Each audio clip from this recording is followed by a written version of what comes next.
Olá pessoal, dando então continuidade ao método de previsão de demanda por tendência linear, vamos agora ver é, os parâmetros que devem ser determinados para que nós possamos chegar àquela equação que foi mostrada. Pelo que a gente viu antes, o Excel ajuda muito, facilita, mas é interessante só a gente ter uma base conceitual mínima para entender um pouco melhor e deixar isso mais formalizado. Então, uma equação de reta pode ser expressa por um formato desse tipo: y igual a mais bx. Isso aqui é a equação de uma reta qualquer. Tá?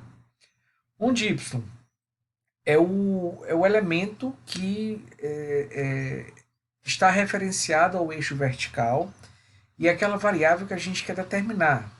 É aquele parâmetro que nós queremos conhecer. No nosso caso, a previsão de demanda para um determinado período. O A é uma constante, é um parâmetro dessa equação de reta que indica aonde a nossa reta vai interceptar o eixo y. Então é mais ou menos o seguinte: se vocês lembrarem o exercício feito no último vídeo, a equação de reta era mais ou menos assim, né? Começando aqui no mês de janeiro, que seria o período 1. Como eu falei para vocês, o período 0 corresponderia a esse aqui, e é como se a gente fizesse uma extrapolação, tá? E esse ponto aqui, em que essa reta tocaria o eixo do y, é representado pelo parâmetro A. Ou seja, o primeiro parâmetro histórico que nós temos seria um x igual a 1, no nosso exemplo anterior, o mês de janeiro. E se eu tirar esse parâmetro, ou seja, x igual a 0, o y, a previsão de demanda, seria o A. O que nos leva a intuir que no mês anterior, esse início, se esse comportamento já se mantinha antes desses dados históricos que nós temos, a nossa demanda deve ter sido essa, indicada pelo parâmetro A. Já o parâmetro B é o coeficiente angular dessa reta, é isso aqui, ó. O coeficiente angular é essa inclinação, então o B está ligado diretamente a essa inclinação aqui.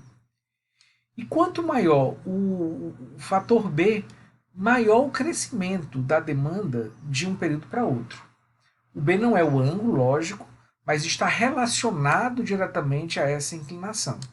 Então, quanto mais inclinada for a reta, se ela for assim ou se ela for assim, quanto maior a inclinação da reta, maior o nível de crescimento da demanda de um período para outro.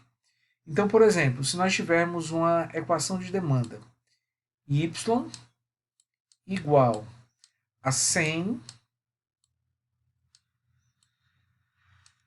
mais 10x, por exemplo, o que esses parâmetros aqui nos indicam?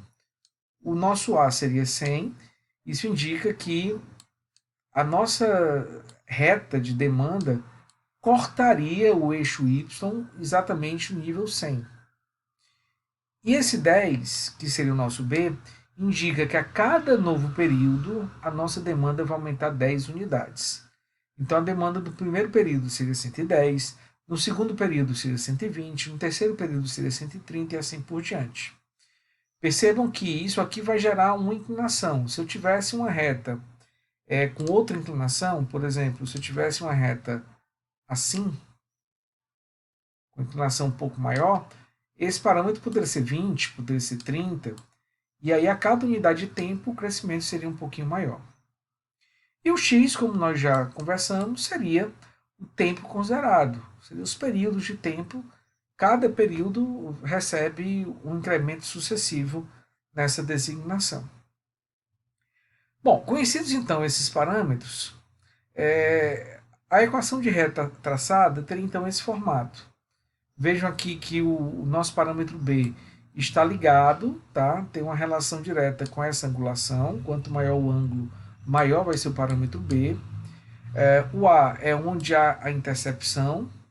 E a equação de reta não necessariamente vai passar por todos os pontos, mas ela é definida de modo que ela melhor aproxima, tá? É a reta que melhor aproxima, dentro da concepção linear, a disposição dos pontos que nós estamos considerando.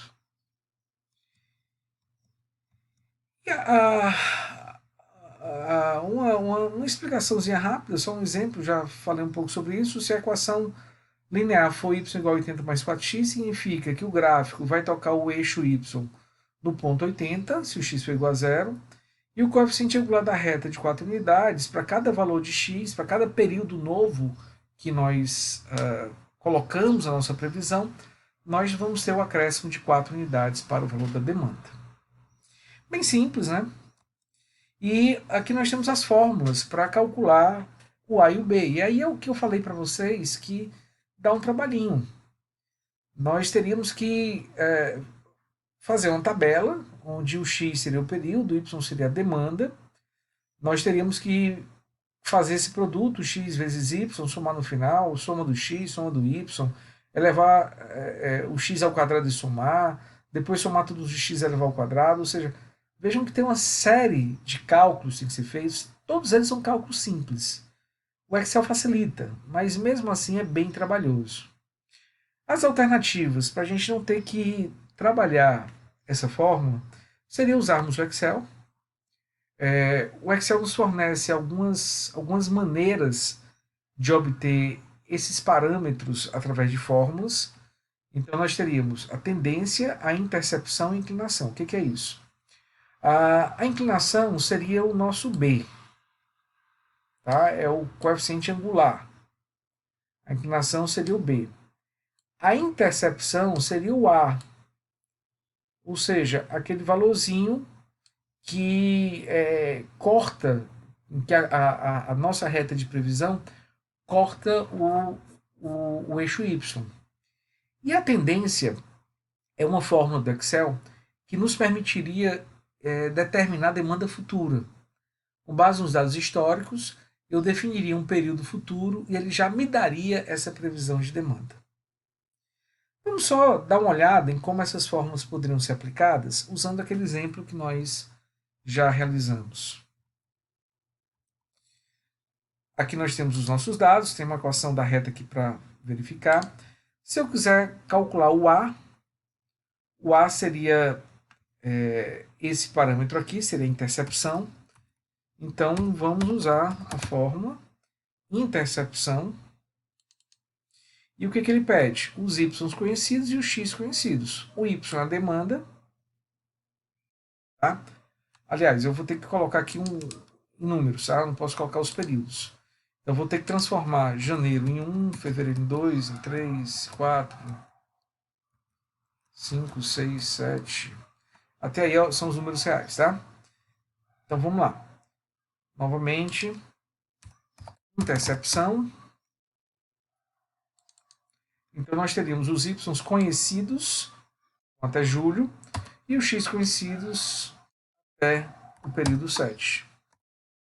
Então o valor foi 89,714, que é exatamente o valor que nós temos aqui. E o B, que seria o nosso coeficiente angular ou inclinação, faz da mesma forma. Ele me pede os mesmos parâmetros, o y conhecido, o x conhecido. Ele vai me dar o valor de 10,7857, que é o valor que nós temos aqui. Se eu quiser aplicar tendência, eu vou ter que colocar os períodos aqui que eu quero prever. Então, vamos supor que eu queira fazer a previsão para o período 10. Diretamente, sem usar a equação da reta, eu poderia só usar a fórmula de tendência, onde ele pede os valores conhecidos y,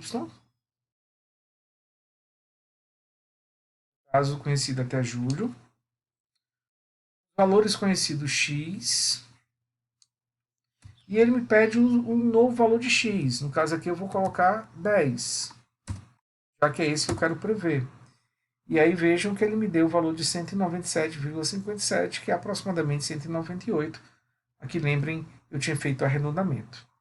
Então essa é uma forma de nós chegarmos à equação da reta, mesmo que não seja usado esse recurso que eu coloquei, e pela tendência, mesmo sem ter a equação de reta determinada, vocês veem que a gente pode fazer a previsão para qualquer período que nós queiramos, bastando ter à nossa disposição os valores conhecidos de demanda e a numeração dos períodos correspondentes. A outra forma de fazer isso é que eu mostrei no exemplo anterior, que seria usar a própria função do Excel, que já nos exibe automaticamente dentro do gráfico a equação da demanda e o coeficiente de determinação. Okay? Então, bem simples de fazer isso. E aí vamos só finalizar com esse exemplo rápido, onde nós temos a demanda histórica de um produto com 8 períodos, e ele nos pergunta, primeiro, qual é a equação linear da previsão de demanda.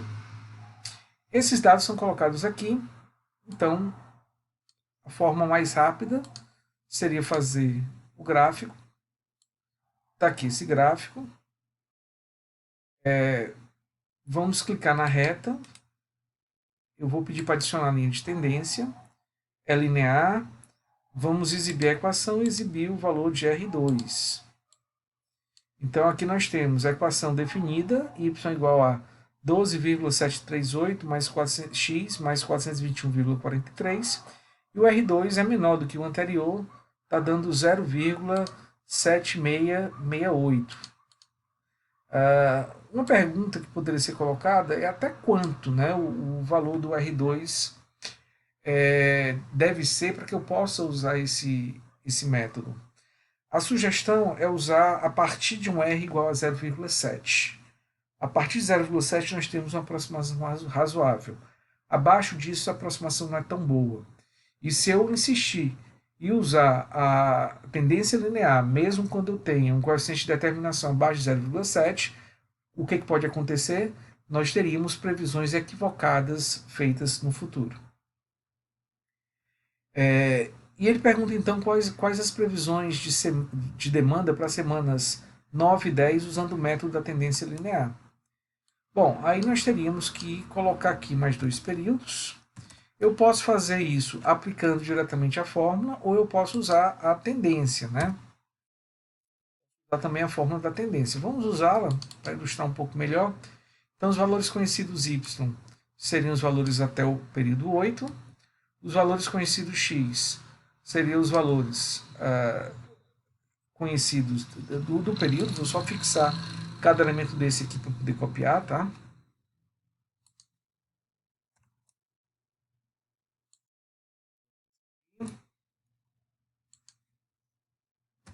E aí, e aí eu tenho que colocar também qual o período que eu quero fazer a previsão. Inicialmente o período 9, M10. Deu 536 e 548 se eu trocar o M10 pelo M11. Então aqui nós temos as duas previsões de demandas calculadas. Se nós tivéssemos feito a aplicação da fórmula direta, ou seja, 12,738 vezes 9 mais 421,43, deveria dar esse valor aqui.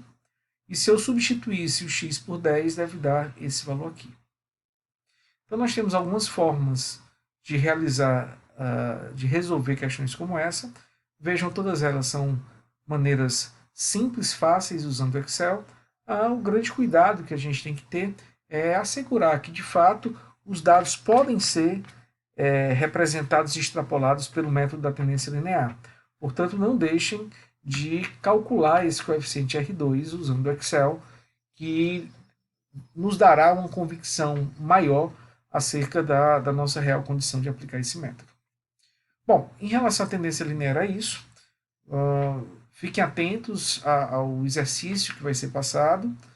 Tanto esse é um exercício que contém questões de tendência e de sazonalidade.